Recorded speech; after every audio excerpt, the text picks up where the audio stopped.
really frustrating.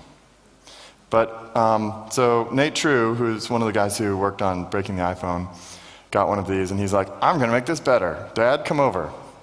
And his dad came over, and they totally they were having some issues with something. One of the things expanding, so they put those little clamps on it, and then he shared it, and now everybody can do this. And we took one of these things. He's got a nut on there that holds it on, and now everybody gets that nut.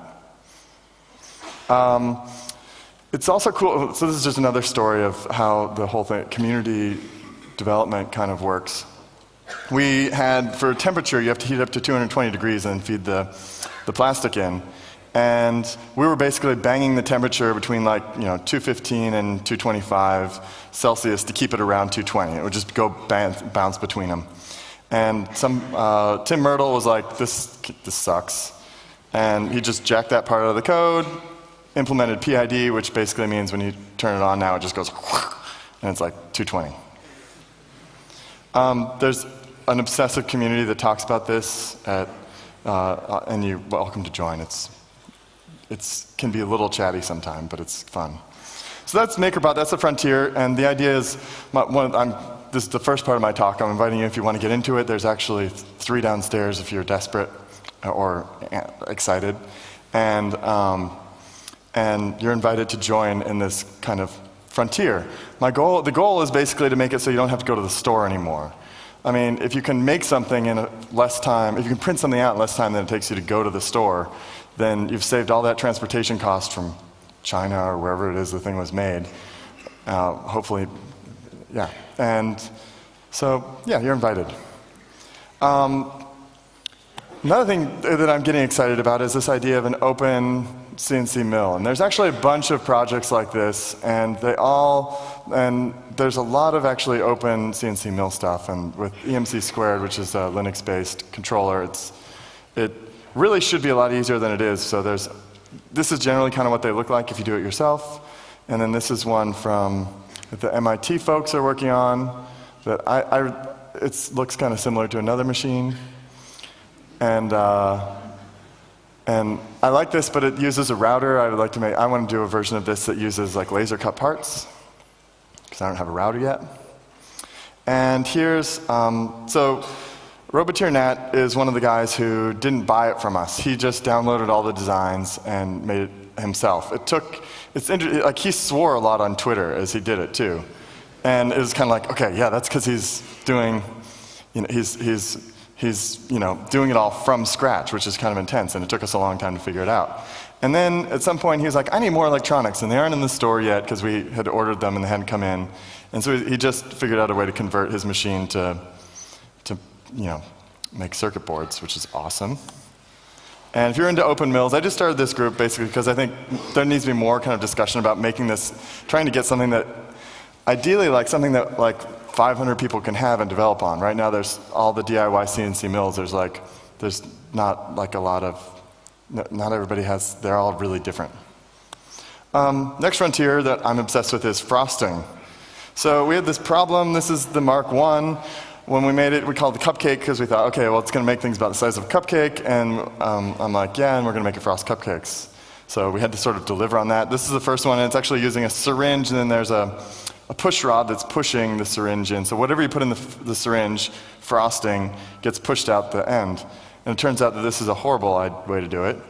And we battled with it for months. And then we were like, okay, we ended up going to this hack day thing and not sleeping for 36 hours, which turns out to be one of the best ways to get things done. And even though you can't see it, this is a second mention of Dan Kaminsky. That's him, really blurry, pumping it up. And we made it so it would download the news and print it out on toast. Or, yeah.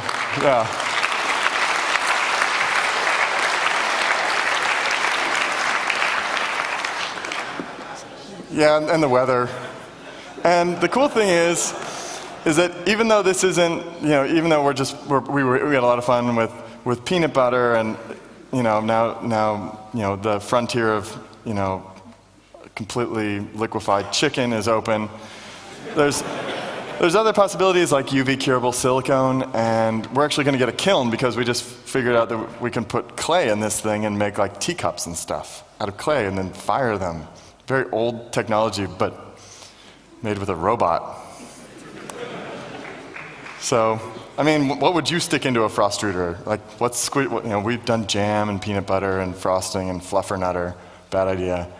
And so, next one that I'm excited about is an open scanner.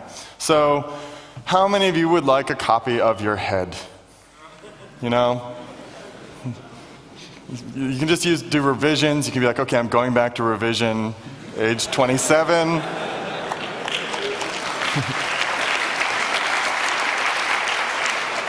I want that. This is one way to do it, of course, with Legos.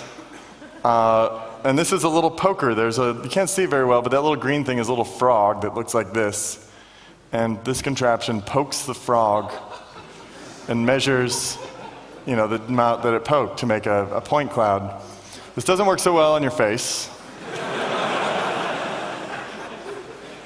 And this is, I have to do this anyway. Put someone in a bathtub, and you just start filling it up with ink, which just got to get you dirty. And then you take a picture every time it comes up a little bit, and that gives you a bunch of, it's fun, it seems like. This is another thing. I saw this. Bathsheba, feel free to interrupt me at any time, but you should probably use the... Did somebody have a question? Did I say something? All right. So this is Bathsheba Grossman. I saw this picture of her. She's a badass. You can go to bathsheba.com, and she makes these amazing sculptures. And she's been doing it for ever. She's a major pioneer. And I was like, what the heck is that in the background? And it took me an hour or two of internet looking, and it's a microscribe.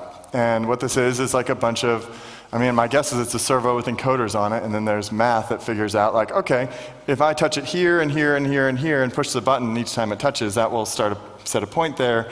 And even though it's an arm and not a Cartesian coordinate, there's some math involved. Yeah, I want one of those. So that's that's probably more than a weekend, maybe 2 weekends, to make something that doesn't work very well that looks like that. But I want it. There's a David scanner. This is a laser scanner. This is really awesome. It's not open, unfortunately. There's a crippled version that you can download for free. And you can see I got this thing I got at the corner store that's actually for holding dragons and knights. And I then copied it. But you can see the resolution's kind of low because it's the free version. This same kind of thing can be done. Zignig thought about this, and he made this printable part system where you print out all the parts, and then you have a turntable, and these little shelves are for the laser line and the webcam. And so the way this works is you can't scan with a laser. The way it works is you can scan with a laser. You take the laser line, and then if it was my head, you'd run it across it, and it would be at a different angle than the webcam, so it would make from the webcam's perspective, it would make an interesting line, which then becomes a line of points. And then you end up with, the front of my face. And then, of course, I turn to the sides so you can get this ear, and it goes, and you get all the data that way. And the software is the hard part of this. The hardware is basically, you just buy a laser off Deal Extreme, and you have a webcam on your computer probably. And then you import it into a program called MeshLab, which is open source. Yes? You forgot one technique. Oh, I'm not done, but which one is it? Oh, yeah. The video beamer one where you have a grid or a number of different things, and then it... Yes, yeah.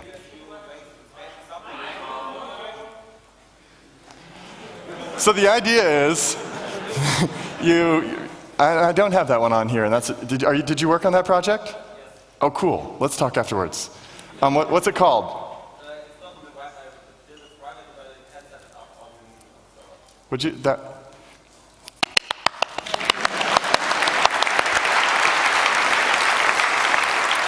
Cool. I want to play with that.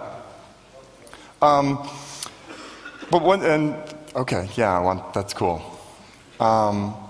Anyway, then you use this program called Mesh Lab, which is really awesome, which takes a bunch of meshes and lets you put them together. It's got a little bit of a learning curve, but when you're desperate enough, you'll figure it out.